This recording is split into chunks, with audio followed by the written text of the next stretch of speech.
Merry Christmas. Come in and join the fun.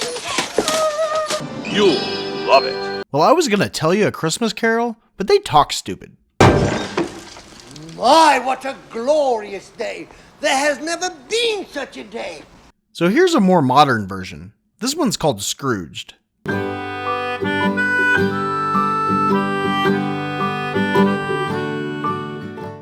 Let's get this over with. So there's this guy Frank, a television network president who doesn't quite understand the meaning of Christmas. It's crap. It's a crock, James. It's for kids. His producers play some commercials for him to approve, but I guess his opinion doesn't matter because... Well, we've been running that spot now for over a month. But Frank thinks he knows what people want in Christmas programming. They have got to be so scared, so terrified! 7 o'clock. Psycho sees Santa's workshop. And somehow he made a commercial of his own without any of them knowing. And he thinks it's what they need to go with, so this meeting was just to tell them that they suck. That isn't good enough! This guy Elliot questions him and gets fired for it. He fired him at Christmas? Yeah, and he doesn't even do it himself. Hi, fellas. Thanks a lot and Merry Christmas. He gets some kind of sick thrill out of controlling people's lives. Call accounting. Stop his bonus. Well, after he fires him, he and his secretary go over a list of people he's giving presents to. And apparently he only bought 2 gifts in bulk, and these people can either get the most popular and expensive electronic device on the market, It's your basic top-of-the-line Pioneer VCR. or a towel. Like a singular towel. Towel or a face cloth. So it's either, I love you, or, hey, I didn't quite forget about you, but I might as well have. Most of these are towels. But they cut this short when his boss comes in to tell him how important the live show they're producing is to the network, and that ratings might actually improve if they can get people's pets to watch too. And they set up a lunch for tomorrow to see how they can do that. God, tomorrow's bad for me. His brother shows up to invite him to Christmas dinner, but Frank tells him that he'll be busy working. He's gonna work on Christmas Day? He doesn't give a crap. He wants to work all the time. He even tries to make Grace skip her son's doctor's appointment so he can work tonight. But she objects, so he goes to accept his Humanitarian of the Year award. You're being a real good boy this year. Yes, you sure have. He then goes back to work, where his door explodes and a dead golfer comes in. America's favorite old fart! He realizes it's his old boss Lou, who tells him he'll be visited by 3 ghosts, because he's pretty much going to hell. Oh my gosh. Does that suck? The ghost then drunk dials his ex-girlfriend for him. Too bad Grace wasn't there to protect him. Grace! Grace! Well, after the doctor was absolutely no help at all, Grace goes home to her super loving family. And they're so upset that she didn't get her bonus to buy a tree that they decide to use their emotionally traumatized brother. And Grandma thinks this is hilarious. We don't have a tree, Mom. We do now. It's your conscience.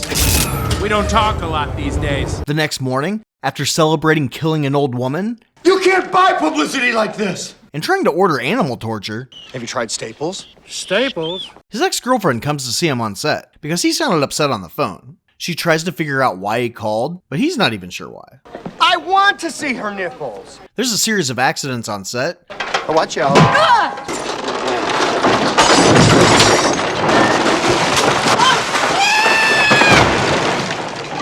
I'm going to lunch. so he goes to lunch with his boss and this producer from LA, Bryce, He's an LA slimeball. who's supposed to help him run the show, so his boss brought him in the day of instead of weeks in advance to actually make this work. Well, you can't expect a man like this to make plans a month in advance. But Frank is supposed to meet the first ghost at noon and starts seeing things and blows his boss off completely. He runs outside and jumps into a cab, poorly driven by the ghost of Christmas past. I feel the need for speed. They go back to when he was a kid, where they can't figure out whether they're invisible or not. They can't hear us. They can't see us. This is not live. It's like a rerun. He's invisible. His mom makes him cry, and his dad shows us where he gets his Christmas spirit from. I'm only 4! They go to his office, but back when they had huge Christmas parties and no sexual harassment laws. They've had Christmas parties here since the dawn of the golden age of television. Until you took over, you big stiff. He then goes to where he met Claire, That bitch hit me. and he's willing to pretend to like Christmas just to hang out with her. Would you like to go to a Christmas party that's going on right now? And then years later when they were dating, when he actually did like Christmas. Can't we open the presents now? And then even more years later when they were still dating, but now he's a dog. Are you crazy? I'm just marking my territory. His boss invites him to dinner, so he blows her and her friends off, and they break up because of it. But you gotta wonder why they're filming a kids show on Christmas Eve. What kind of a rat bastard idiot would schedule a live show on a Christmas Eve? And what kind of friends wouldn't understand that he has a great opportunity to hang out with someone who could better his career? I mean, the guy invited him to a fancy restaurant in a limousine without him having any time to shower when he's this sweaty. I mean, that's the kind of pull this dude has. I was a captain of industry, feared by men, adored by women. Adored! Let's be honest, Lou. You paid for the women. And what kind of girlfriend doesn't understand what a big deal this is for him and would just dump his ass after years of pursuing his dream? Whore. You understand? Whore. He goes back to set, where he tries to convince himself that he didn't make a mistake by letting her go, by talking to himself like a crazy person. Well, I am happy with the path that I've chosen, you little bitch!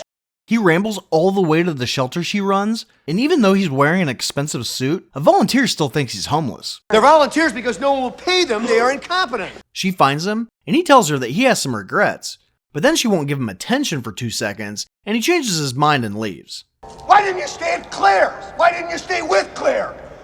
He goes back to see that Bryce is running the production without him, and then a fairy beats the crap out of him. Oh, I love a girl with spirit! He comes to outside of Grace's apartment, where he sees that she's poor and happy, but her son won't talk. Why doesn't he talk? Well, he saw his dad die and decided not to speak for 5 years, so he must have made this choice as a fetus. And he tells the ghost that he's going to give her a raise.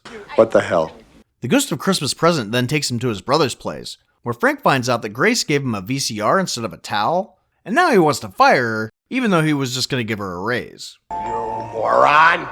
But because he did get the VCR, he tells all of his friends how much he loves Frank. Know me? Sink me! We were once roommates. Keep the VCR.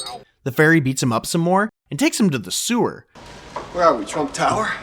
You will never find the more wretched hive of scum and villainy. Where he sees one of Claire's charity cases frozen to death. Geez, maybe I should have given you the $2, huh? Frank gets out of the sewer and attacks some little people. Mr. Cummings! And because of this, Bryce sends him to his room to watch from a distance so he can't ruin anything.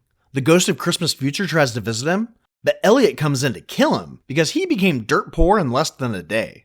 We have to move to a studio apartment. I mean, the guy can't even get a drink. And I've been blind, stinking drunk. But after the attempted murder, he bumps into the ghost. Out!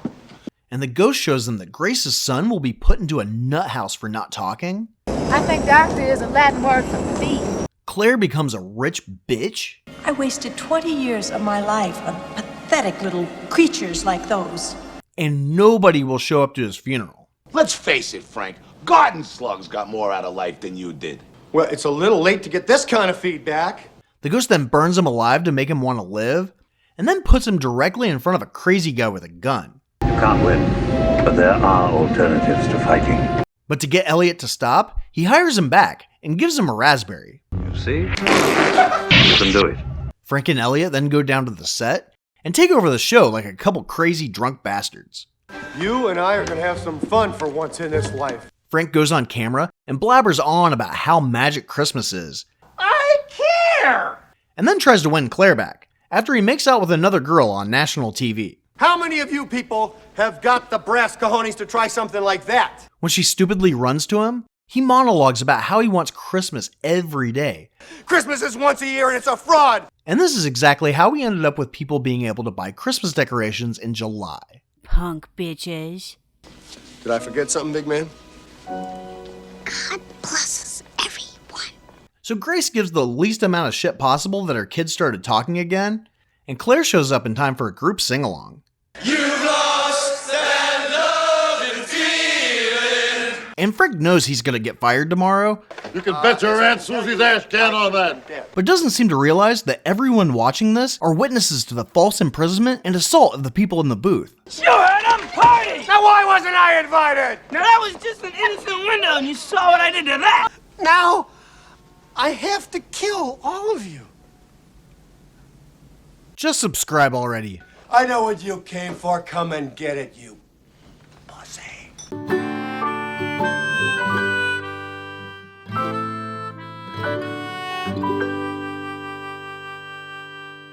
Okay, is there a way to get out of here, Herman?